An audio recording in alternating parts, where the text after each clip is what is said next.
histórico, un tema sobre el cual se discute. En Cuba, en el Festival del Nuevo Cine Latinoamericano, ganó un premio Coral la película El Infierno, que unos amigos aquí de la izquierda tuvieron a bien regalar para el año 2011 o 2012. Un migrante de estos frustrados que fue a Estados Unidos, seguramente la mayoría de los presentes la vio, ¿no? Está regresando ahí por un estado fronterizo después de estar 20 años en México. Lo están esperando con las manos abiertas y el hombre dice, no, yo no traigo ni un kilo, ni un centavo, pues yo no prosperé, los 20 años estuve preso. Pasando la frontera me detuvieron por un delito común y lo que vengo es derrotado. ¿Cuál fue la única oferta de trabajo que tuvo con los viejos amigos, los compinches, los cuates? Bueno, el narcotráfico. Y la película termina con una escena muy simbólica, hay un acto municipal, una alcaldía, una gobernación, un estado, algo así, de celebración del bicentenario y del centenario, y lo que se arma es una balacera ahí, y una muestra de la profundidad de la corrupción y la violencia, la inseguridad ciudadana, y todo eso, y bueno, sale un letrero, entonces dice México 2010, nada que celebrar. Realmente eso fue muy impactante para los cubanos, porque nos hablaba de la importancia de entender el presente y de conectarlo con todo lo que había acontecido antes. Y bueno, ahora estamos más contentos porque estoy entrando la compañera Jacob, siempre es un gusto verla, la época senadora, que estaba muy cerca de Cuba y de los cubanos. Gracias por estar por acá.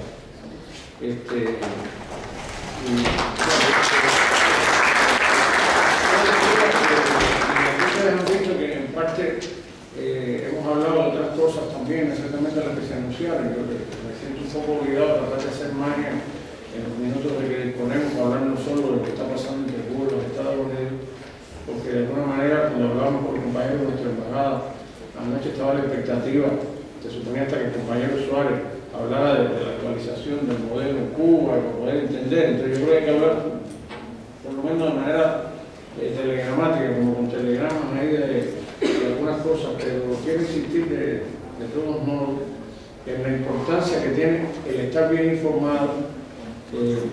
Aquí estamos con compañeros de la carrera de Derecho, básicamente, y profesores y eso.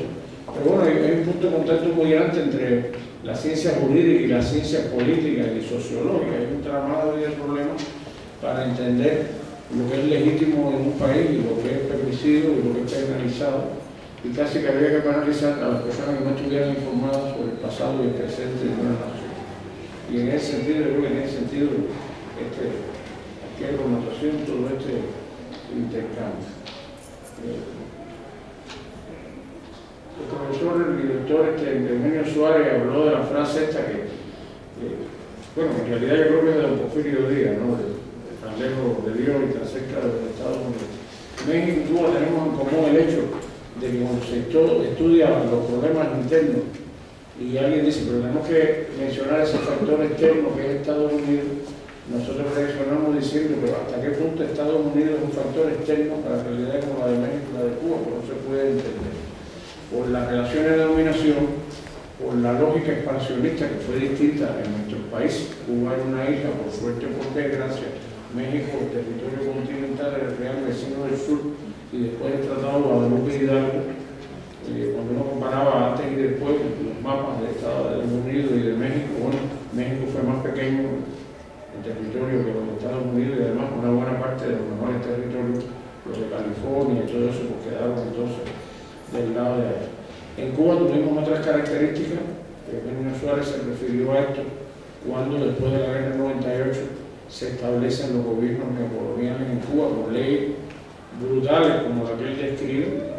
Se prohibió el contacto del nuevo ejército después que se desarmó al ejército Mambía, al ejército libertador, y se prohibía que los nuevos soldados fueran a los veteranos de la independencia. Eso es increíble. Pero incluso había una ley, ¿no? Un decreto, ¿no? El decreto ley tiene obligatorio cumplimiento, ¿no? Entonces, por eso la importancia también de entender la fuerza de las leyes. La moral tiene un efecto coactivo, lo que es bueno y lo que es malo. Pero la ley tiene un efecto coactivo desde otro punto de vista porque penaliza. No solamente es la condena moral con el dedo y cosas así. Ahí hay un elemento que es muy importante para entender la realidad de Cuba en este escenario, que ustedes lo pueden comprender muy bien. conflicto, por ejemplo, de Cuba con los Estados Unidos, que para muchos nace después del triunfo de la Revolución Cubana en el año 1959, tiene un profundo carácter histórico.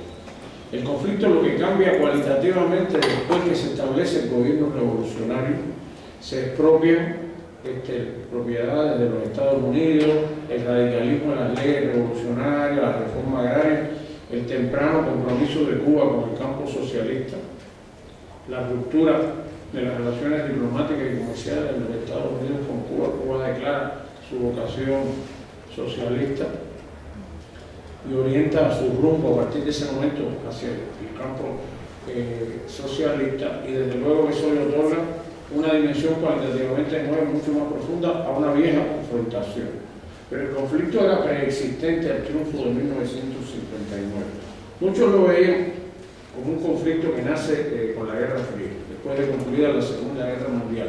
¿Por qué? Porque todo el tercer mundo y los países latinoamericanos dentro de ellos éramos vistos como territorios en disputa por las dos superpotencias. Quien ganaba el tercer mundo se hacía más fuerte, el capitalismo mundial o el socialismo mundial, simbolizado en Estados Unidos y en la Unión Soviética. Pero en realidad el conflicto era preexistente al año 1946-47. ¿Cuándo nació? Bueno, otros dicen, bueno, nació por la intervención de los Estados Unidos en la guerra de Cuba con España en el año 1898 y en la articulación 1901, 1902, 1903, el sistema neocolonial, la enmienda Pla, el establecimiento de la base militar naval en el territorio de Guantánamo, que por cierto sigue estando todavía, como ustedes conocen. Bueno, eso le otorgó también una nueva dimensión a un conflicto, porque el conflicto estaba antes. Es decir, para no atormentar a nadie y además poder usar el tiempo, se habla desde el inicio del siglo XIX, algunos de los llamados padres fundadores de la nación estadounidense. La frase se le atribuye a Thomas Jefferson, pero yo no la he podido leer en inglés, y alguien me decía que era otro de esos personajes, pero lo cierto es que se afirmaba que Cuba era el fruto, el producto de la sedimentación de las arenas del río Mississippi en el Golfo de México. Imagínense ustedes. Esto es, y Suárez hablaba de que nosotros no queremos el determinismo geográfico, pero no, como el montículo arenoso sobre el cual los Estados Unidos, el ciudadano común y corriente, en realidad los gobernantes tenían el derecho de verlo como un área de contenimiento propio. El resultado de la sedimentación de las arenas del Mississippi River en el Golfo de México. En Cuba diríamos, si no estuviéramos como estudiantes, el carajo. Es una expresión muy fuerte para poder entenderlo.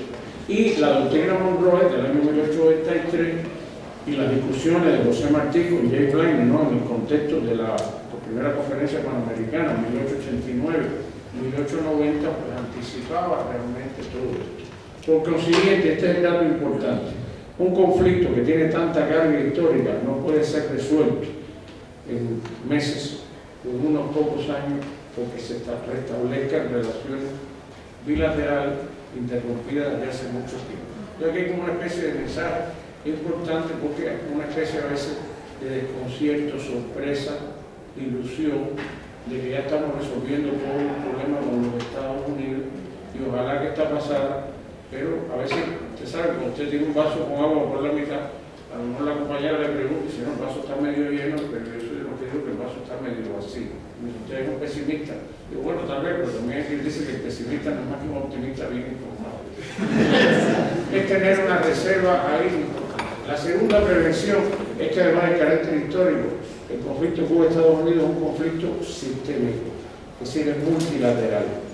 Esto lo que quiere decir es que no tiene solamente una dimensión bilateral. Hay un grupo de medidas que han configurado una agenda bilateral, la histórica, estructural, el bloqueo, un sistema de regulaciones, leyes, restricciones, una única ley, ¿cierto?, la presencia de la base naval militar en Guantánamo, el problema de la migración, la llamada ley de ajuste cubano que privilegia a los cubanos que salen ilegalmente, la distinción entre política y piel seco, piel mojado, ¿no? Si usted logra llegar ilegalmente, lo retienen y lo premian ahí, pero si lo sorprenden en alta mar, pues lo devuelven para que regrese para Cuba la imagen de la isla cautiva y todo eso hay una serie de temas de la agenda bilateral.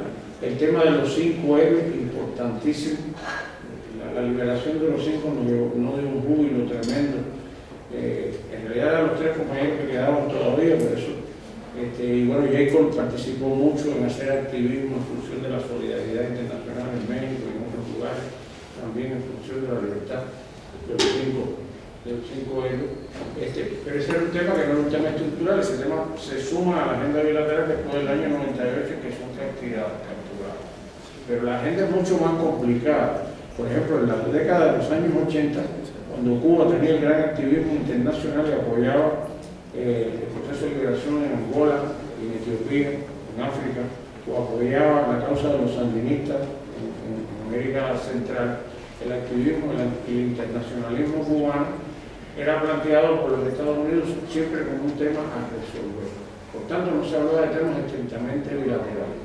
Y hoy día también no se puede argumentar mucho más en la relación fraternal de Cuba con Venezuela.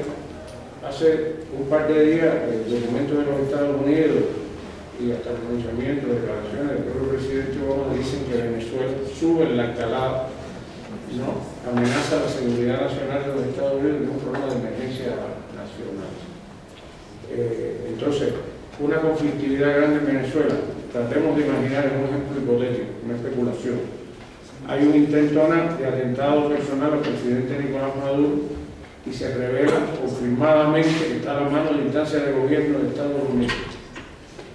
¿Qué pasa entonces con este proceso de restablecimiento de relación? ¿Se estanca? ¿Prosigue o retrocede? Nosotros no estamos dando ninguna respuesta, estamos abriendo más puertas de las que cerramos, porque queremos de nuevo insistir, porque es un proceso que está sujeto a fragilidades, tiene mucha vulnerabilidad y que, por último, no es un proceso en estos momentos de normalización. El presidente cubano Raúl Castro usa esa expresión, pero aclarando bien primero que es un proceso de restablecimiento de relaciones. La normalización es como la meta, la aspiración, la posibilidad. Si el proceso marcha bien, se podría llegar a un eventual, vamos a decirlo así, a una eventual normalización. Pero de otra parte, como vemos el vaso de ciego medio vacío, es un defecto profesional que tenemos, y uno mira para atrás, se pregunta, ¿las relaciones entre Cuba y los Estados Unidos fueron normales en algún momento? Y la respuesta que nosotros brindamos es negativa. Por tanto, tener relaciones normales, pensemos solamente en la simetría de tamaño y de acciones. Hay una confrontación entre dos proyectos de nación, entre los Estados Unidos para Cuba, debido a la fuente, testigo manifiesto, el conformismo, que tiene un proyecto de dominación o hegemónico también hacia Cuba, y el proyecto de Cuba para sí mismo es un proyecto de autonomía, independencia y defensa de la soberanía nacional, de su capacidad de autodeterminación y su soberanía. Por tanto, no solamente son proyectos distintos, no solo son proyectos además contrapuestos, son proyectos en buena medida hasta incompatibles. Por tanto, la historia me acabo de decir ahí la última parte. Entonces, es bueno colocar esto en esta perspectiva porque la coyuntura del 17 de diciembre abrió una nueva etapa, y como la hemos calificado, el conflicto entre una nueva etapa. Hay que ver hasta dónde caminan las cosas, hay buenas voluntades de ambas partes, bueno, sí. Hay intereses de Estado, bueno, Cuba hay intereses de Estado, porque además hemos tenido una continuidad en el liderazgo histórico, pero en Estados Unidos, el Estado con mayúscula, como lo entienden ustedes, la institución que es contra los relativos al derecho, ¿verdad? No el Estado con minúscula, con división política administrativa, pareciera que hay una razón de Estado que está explicando los intereses en este sentido, y el Estado entonces podemos verlo en ese caso como el gobierno permanente. Esto es una salvedad que parece una precisión semántica, pero es mucho más compañera. En Estados Unidos las administraciones, la de Kennedy, la de Carter, la de Reagan, la de Clinton, la de Bush, la de Obama, esos son para nosotros en la perspectiva analítica como gobierno pasajeros. El gobierno permanente es el Estado en mayúsculas. Y cuando se impone la razón del Estado, los que sepan hablar francés saben que eso se dice de manera muy linda, ¿no? Razón de Estado, ¿no? La expresión ahí suena muy bonito, que no va a ser pronunciar. Lo que pareciera que en este proceso del lado estadounidense hay una razón de Estado para Cuba, desde el punto de vista de que lo que se ha hecho explícito, y así lo ha identificado el gobierno cubano, es que hay persistencia en los fines y los cambios están en los medios. pero no se ha renunciado a los fines, a las metas, a los objetivos permanentes de la dominación. El presidente Obama reconoció el 17 de diciembre pasado el fracaso de las políticas aplicadas, afincadas en la línea dura, en el aislamiento diplomático, en el regulamiento económico, en el mantenimiento de la base de Guantánamo, todo eso. Pero cuando lo ha explicado, ha dicho que es un fracaso porque no hemos podido alcanzar en Cuba los objetivos permanentes de llevar la libertad y la democracia a cabo. Es decir, es como el cambio de estrategia para poder alcanzar de una manera más pragmática, alcanzar de una manera mejor y menos costosa los propósitos que tienen para la dominación. Desde luego, todo lo que estuvo aconteciendo ahí tiene que ver con el momento, con los contextos de los dos países y también a escala mundial. Es decir, en Estados Unidos que teníamos un presidente reelecto, hay a veces una manera de ver la política estadounidense, quizás un mito, pero de que los presidentes en su reelección, como pueden ser reelectos en otra ocasión, tratan de cumplir una especie de legado, de trascender en la historia, como Obama, un ser humano que en su corazoncito probablemente quiera trascender en la historia resolviendo algunos de los conflictos que tiene. Por otra parte, tiene también un rosario de problemas no resueltos, guerras no concluidas, una cantidad de problemas tremendos. La reforma sanitaria todavía sigue siendo cuestionada en el Congreso. La promesa desde la campaña, aún antes de ser electo presidente en 2008, de instrumentar una reforma migratoria integral, sigue siendo promesa. No ha podido avanzar. La reforma energética, igualito. Entonces, de todo el rosario de problemas, a lo que se sumó Ucrania, relaciones tensas con Rusia, la creciente rivalidad con China, el gigante asiático que se despertó.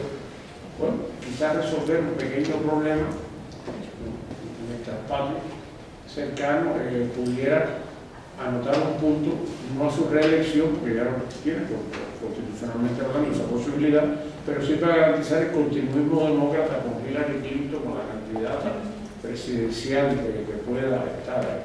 De otra parte, que está pasando en Cuba, y es importante mencionarlo, Cuba hay un proceso que se le ha dado en llamar actualización del modelo económico cubano. Es mucho más que un cambio en las concepciones de política económica. Claro, lo económico implica transformación en el tejido jurídico, en el campo político, en el entramado social, pero esa es la esencia del proceso. Vamos a transformar todo lo que pueda ser transformado desde el punto de vista económico, echar abajo restricciones que en realidad en la práctica se estaban desconociendo. En ese sentido ustedes han escuchado de problemas que son muy normalizados, se ha permitido finalmente la venta de vivienda, la venta de casa, la venta de automóviles, se ha flexibilizado la política migratoria para que la gente se sienta con más libertad de poder viajar al extranjero. Eran algunas de las etiquetas que le ponían a Cuba como un país antidemocrático, etc. Pero el pasado de Cuba reciente no se puede explicar sin la hostilidad de los Estados Unidos. Es decir, no es una actitud masoquista de sufrimiento autoinfligido, sino una concepción de defensa de la soberanía y de la seguridad de la nación también. Cuba era vista como una especie de fortaleza sitiada desde dentro. Y si usted vive en una fortaleza sitiada, acaba sintiendo también como tal. Crecido con una subjetividad a la que teníamos derecho.